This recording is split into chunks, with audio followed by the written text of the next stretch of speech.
আজকে উপস্থিত হয়েছেন আমাদের স্টুডিওতে ইমতিয়াজ আলী শাহ। কে এই ইমতিয়াজ আলী শাহ? আমি একটু সংক্ষেপেই বলে নিই।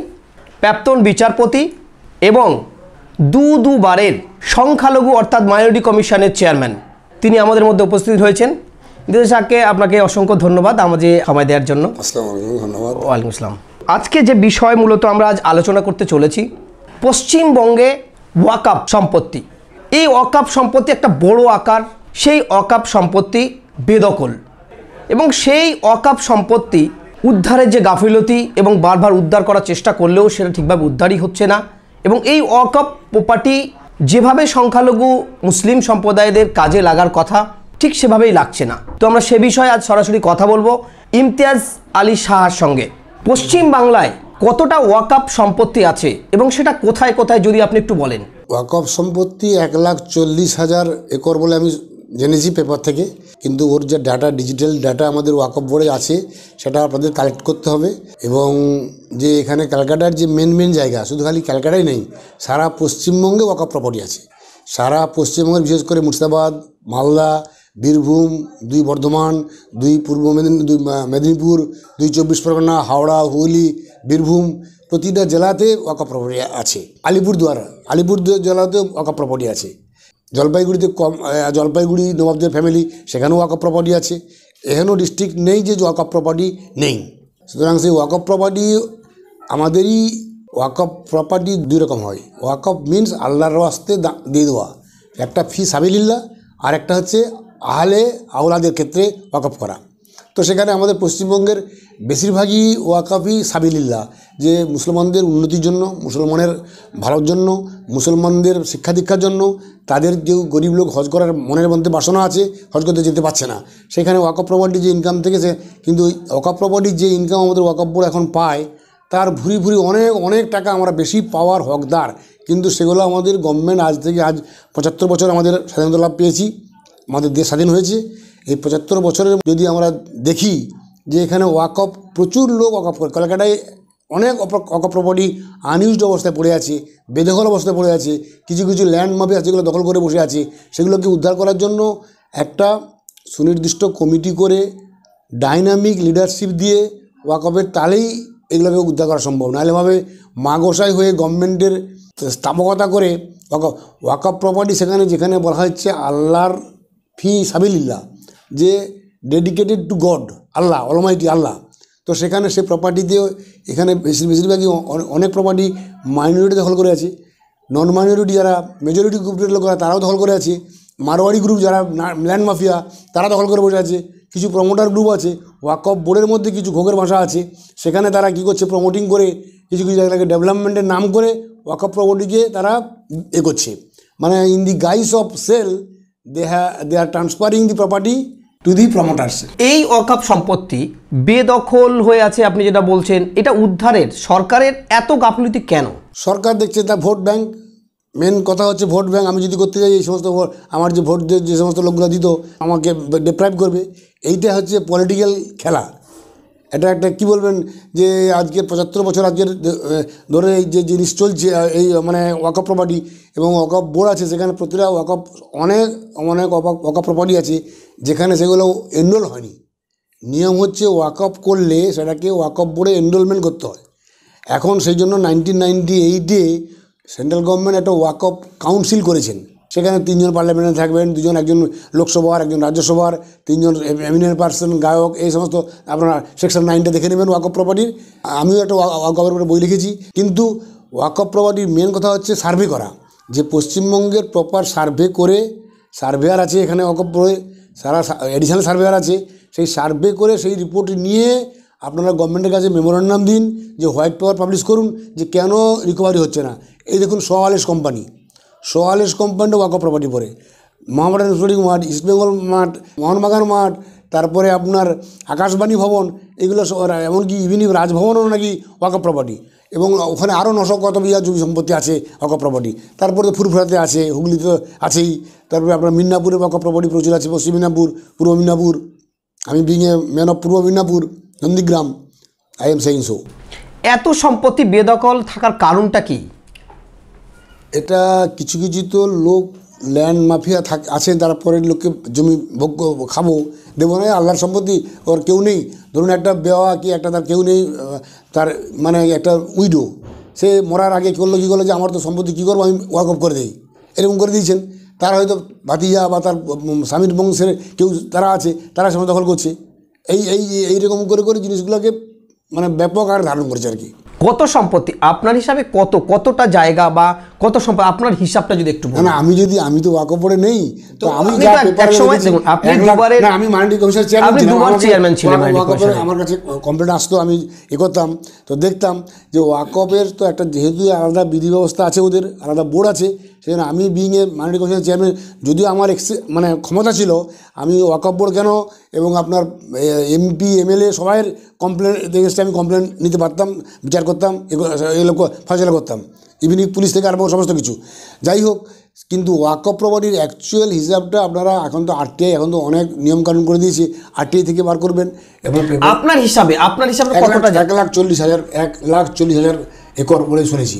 1,40,000 একর যদি কলকাতার মধ্যে কতটা জায়গা আপনার জানা আছে যদি একটু বলেন। কালীঘাটে আছে, তারপরে আপনার হরিদেবপুরে আছে, টিপু সুলতানের ওখানে ওয়াকফ প্রপার্টি আছে, মেহেদি বাগানে আছে, তারপরে আপনার ওইসি মানিকতলা ওইসিপি ফাতালি ওইসি, সেখানে অনেক জায়গা আছে, সেখানে বেদখল হয়ে আছে। যাই কোনো মতো মাজারটা করে এবারে সংস্কার করেছিল। আমি কালকে রাত্রেবেলা তাজুদপুর থেকে উঠে দেখছিলাম আহমেদ আমাদের মারা গেছেন, ডক্টর ডিফিল করেছেন, হাওড়ায় বাড়ি, ও ওয়াসি ফতেহপুর ওয়াসিপুরে রিসার্চ করেছেন, ওর ফার্সি লেখাকে অনুবাদ করেছেন। যে হিন্দু লোক মানে ফার্সি ভাষা শিখে শক্তি ভট্টাচার্য, তিনি ওকে নিয়ে গেছিলেন, এবং যখন ওকে করতে দেবে না, সেই জন্য ওরা আবার হাইকোর্টের জজরা যে মুভ করে, তখন জাস্টিস ছিলেন আগরওয়াল এবং মনোজ মুখার্জি যখন এখানে ছিলেন 1984-এ, তখন ওরা সেই দিন একদিনে মুভ করে সেটাকে ওরা করেছিল, বন্ধ করেছিল, ইনজাংশন দিয়েছিল কতিপয় লোক। সুতরাং কিছু ভেস্টেড ইন্টারেস্টেড পার্সন আছে, তারা ওয়াকফ প্রপার্টিটাকে কুক্ষিগত করে রাখার জন্য, বা তাকে এখনও অনেক প্রপার্টি আছে, বালিগঞ্জে এখনও আছে প্রপার্টি, তো সেই আপনার রাজাবাজারে আছে। তো এইগুলোকে যদি আমরা সুচারুভাবে পরিচালনা করতে পারি, তাহলে আমাদের ওই ওয়াকফ প্রপার্টির ইনকাম থেকে অনেক গরিব ছেলেমেয়েকে আমরা মানসিক প্রপার শিক্ষা দিতে পারি। ওয়াকফ সম্পত্তি যদি বেদখল যেটা আছে যদি উদ্ধার হয়, সেটাকে যদি সরকার মানে ঠিকঠাকভাবে যদি তার সেই অর্থ বা তার যে খাজনা বা তার যে ইনকাম সেটা যদি ঠিকভাবে আসে, তাহলে কতটা উপকার হবে সংখ্যালঘু সমাজে? প্রচুর উপকার হবে। ভোপালে দেখুন আপনি, মধ্যপ্রদেশের ভোপালে ওরা ওয়াকফ প্রপার্টির ইনকাম থেকে, ওখানেও প্রচুর ওয়াকফ প্রপার্টি আছে, ওই ওয়াকফ প্রপার্টির ইনকাম থেকে প্রচুর লোকে হজে পাঠায়। কিন্তু আমাদের ওয়েস্টবেঙ্গলে এখনও পর্যন্ত সেরকম নজির নেই যে ওয়াকফ প্রপার্টির ইনকাম থেকে কোনো গরিব লোক যার মনের মধ্যে বাসনা আছে হজ করতে যাওয়ার, সে তাকে করতে পারছে কিনা, পারেনি। তো সুতরাং এই জন্য বেশি করে আমি মনে করি এক্সাক্ট করতে হবে যে ওয়াকফ বোর্ডের চেয়ারম্যান যিনি আছেন, তাকে খালি যে বসে থাকলে খালি আমার নিজেরটা দেখলে হবে না, তাকে ভাবতে হবে দেশবাসীর কথা, গরিব মানুষের কথা, সবার কথা ভাবে। যেরকম হোস্টেল হচ্ছে, 18টা হোস্টেল আছে আমাদের ওয়াকফ মুসলিম মেয়েদের ছেলে মেয়েদের মিলে হোস্টেল আছে, সেরকম আরও হোস্টেল ক্যালকাটা দূর দূরান্ত উত্তর দিনাজপুরে ছেলে আসছে পড়তে পারছে। আজকে এবারে যে ছেলেটা আইএস হয়েছে, তখন কত একবারে সেই এক্সট্রিম দার্জিলিংয়ের বর্ডারের কাছ থেকে, তো সেরকম একটা বাড়ির ছেলে, তার বোন আছে উত্তর দিনাজপুর, দক্ষিণ দিনাজপুরের এক্সট্রিমলি কুচবিহার হাঁড়ি কাটা বলে একটা জায়গা, সেখানে একের দিকে মসজিদে আমি দেখেছি, আমি কিছু চেয়ারম্যান হিসেবে ভিজিট করেছি, যে একটা আলের পাশে এইখানে মসজিদ, আমি বলছি না এখানে নামাজ পড়িনি, আসল নামাজ, তো পুলিশরা বলছে যে স্যার ওটা বাংলাদেশের, অথচ বাংলাদেশের লোক এখানে একটা বর্ডার খালি একটা খালি নেট লাগানো আছে, আর কোনো নেই। তো এইটা বাংলাদেশ, এটা ইন্ডিয়া। সুতরাং এই জিনিসগুলো যে সেখানকার ছেলেমেয়েরা, তাদেরকে যদি আমরা আপলিফমেন্ট করতে হয়। আজকের মাইনরিটি অনেক আপলিফমেন্ট হয়েছে, আলামিন মিশন আসার পরিপ্রেক্ষিতে অনেক ছেলেমেয়ে ডাক্তারি পড়ছে, কিন্তু তাদেরকে আরও গ্রাম বাংলায় অনেক নিডি আছে, তাদেরকে তুলে ধরার জন্য ওয়াকফ প্রপার্টি ইনকামটাকে বেশি করে আপনারা এগিয়ে আসুন। সরকারের এই ওয়াকফ সম্পত্তি থেকে সরকারের আয় কত, এটা আপনার একটু, আপনি তো সরকারের কাছে কত টাকা আসে? যদি আপনি 100 বর্ষে অ্যাকচুয়ালি ভাড়া দিয়ে আমরা আদায় করি, অনেক টাকা আসবে, কিন্তু সেখানে তো আগের ভাড়া আসে। আনুমানিক কতটা আসে একটু জানা আছে আপনার? না, আমার অ্যাকচুয়াল ফিগার জানলে আপনি ভেগ দিতে লাভ নেই, যেটা খারাপ দেখাবে, ভেগ ফিগার দিয়ে লাভ নেই। তো আপনারা আরটিআই করতে পারেন, আরটিআই করে আপনারা ওয়াকফ বোর্ড থেকে নিতে পারেন যে আমরা কত পাই, কিন্তু এগুলো কত হওয়া উচিত, এই অ্যাসেসমেন্টটাকে করার জন্য ওখানে সার্ভেয়ার আছে, ওনার সিইও আছে।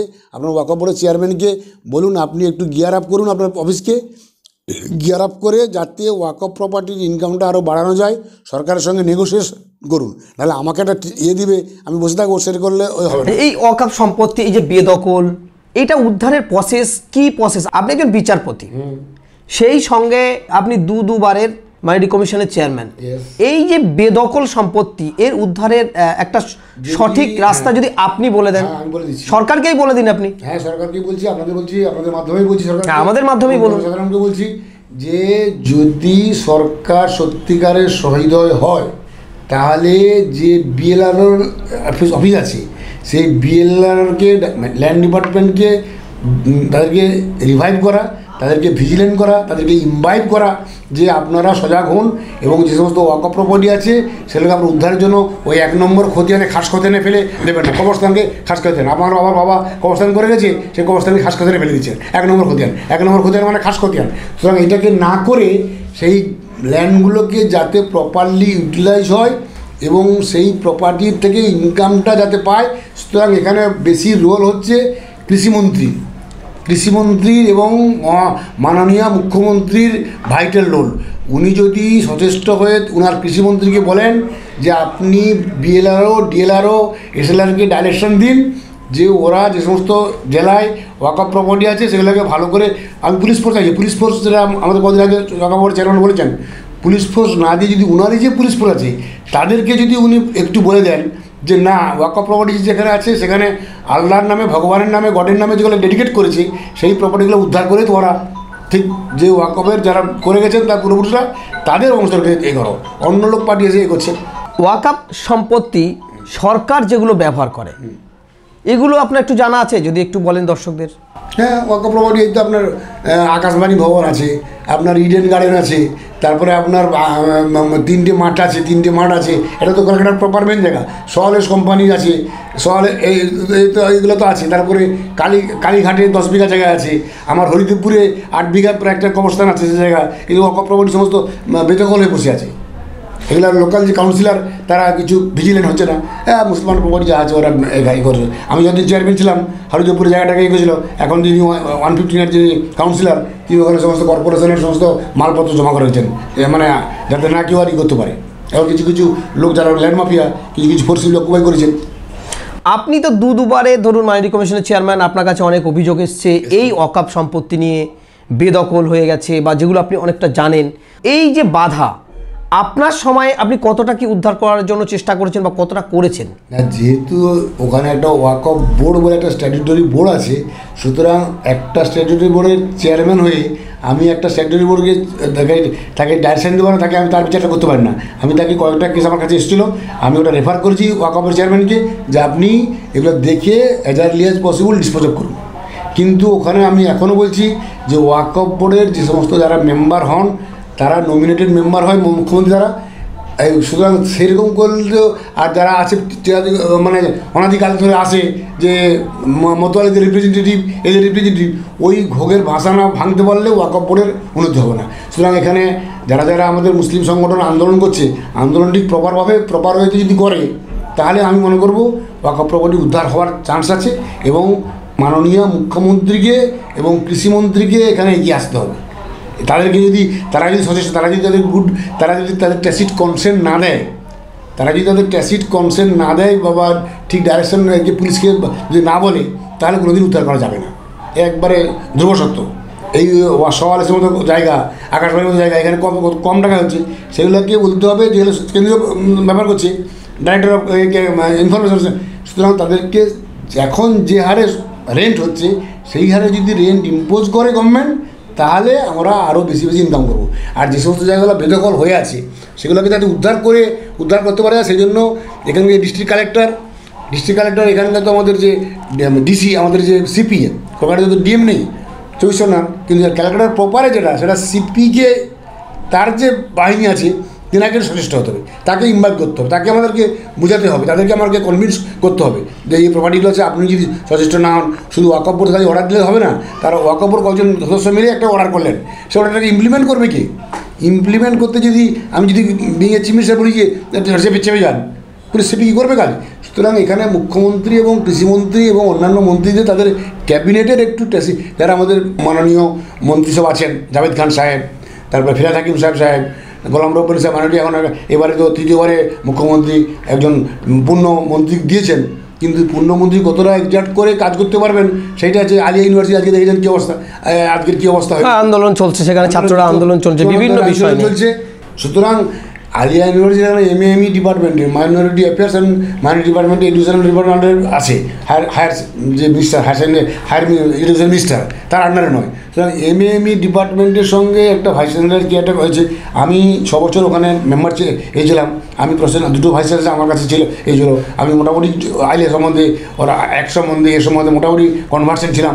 এই যে আন্দোলন চলছে আলিয়াতে, তো এদের ভবিষ্যৎ কি? এরা তো দীর্ঘদিন আন্দোলন করে যাচ্ছে, সরকারের কোনো হেলদোল নেই বা তাদেরকে সেভাবে দেখা যাচ্ছে না যে কেন আন্দোলন করছে। এরা আন্দোলন করেই যাচ্ছে আর ওরা দেখেই যাচ্ছে। তো কি এফেক্ট পড়ছে, কি হচ্ছে, এটা কি কি বলবেন এই মুহূর্তে দাঁড়িয়ে কি করা উচিত?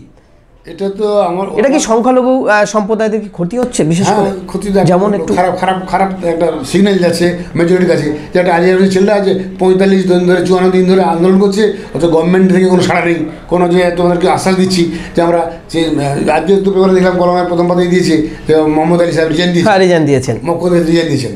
তো ওনার কার্ডসেবিল সরিফিকার জানি না। তো আগে যে ভাইস চ্যান্সেলর ছিলেন আজকে, তারপরে আমি ওটা দেখে আবু তালেবের সঙ্গে কথা হয়েছিল আজকে সকালে, যে আমাদের যেরকম করলেন ওরা ভালো কাজ করতে দেবে না। তো কথা হচ্ছে যে আমাদের মাইনরিটি ডিপার্টমেন্টের তো মাইনরিটি অফিসাররা আমলারা আছেন, ওবায়দুর সাহেব আছেন, শাকিল সাহেব আছেন, সাত্তার সাহেব আছেন, তারপরে সেলিম সাহেব এখন বদলি হয়ে চলে গেছেন, কিন্তু যারা যারা আছেন গোলাম আনসারী সাহেব আছেন। তো এরা তো এরা তো এই জিনিসটাকে তো করতে পারেন, তো জিনিসটাকে যে মিটিয়ে ফেলতে পারেন যে কী হয়েছে, কী প্রবলেম হয়েছে, ভিজিলেন্স হয়েছে। আজকে দেখলাম এবারে নাকি এর নাকি ভাইস চ্যান্সেলর একটা ভিজিলেন্স হয়েছে, কিন্তু আমরা মানে আই ক্যানট মেক আউট যে what is going on in Aliah University, যে এত টাকা দিয়ে ভূগোল জিওগ্রাফি এবং এই ডিপার্টমেন্টের অনেক টাকা নাকি হয়েছে, সে তারা আবার কেস করেছে আলিয়ার এগেনস্টে। তো এগুলো তো দেখতে হয়। এবং এটা আমি আশা কথা বলছি, আলিয়া যেরকম ক্যালকাটা ইউনিভার্সিটি, ক্যালকাটা যদি আপনি জানেন যে স্যার আশুতোষ ভাইস চ্যান্সেলর ছিলেন, শ্যামাপ্রসাদ মুখার্জি ভাইস প্রেসিডেন্ট ছিলেন, তারা লিগেল লুমিনারিজ লোক, জজ ছিলেন, তাও ভাইস চ্যান্সেলর তো করতে পারেন। সুতরাং আমি মনে করি কড়া হাতে আলিয়াকে দমন করতে হলে, যে এখন যে যা আলিয়ার যা পরিস্থিতি, এইরকম কিছু করে যদি করা যায় সেও ভালো। আর তারা সেরকম কম্পিটেন্ট লোককে না রাখে ওখানে যে মোটামুটি ইউনিভার্সিটি সম্বন্ধে যার হালকিগত সম্বন্ধে যার জানা আছে, এরকম লোককে না বসালে ওরকম লোক দিয়ে হবে না। যে এখন কি প্রয়োজন, এখন কি দরকার করতে পারে এবং নিজেও কাজটা ভালো করে করাতে পারবে। আজকে এতক্ষণ আমাদের সঙ্গে ছিলেন ইমতিয়াজ আলী শাহ। এতক্ষণ আমরা ওয়াকআপ নিয়ে আলোচনা করলাম, তাকে অসংখ্য ধন্যবাদ আমাদের এই এনবিটিভিতে আসার জন্য।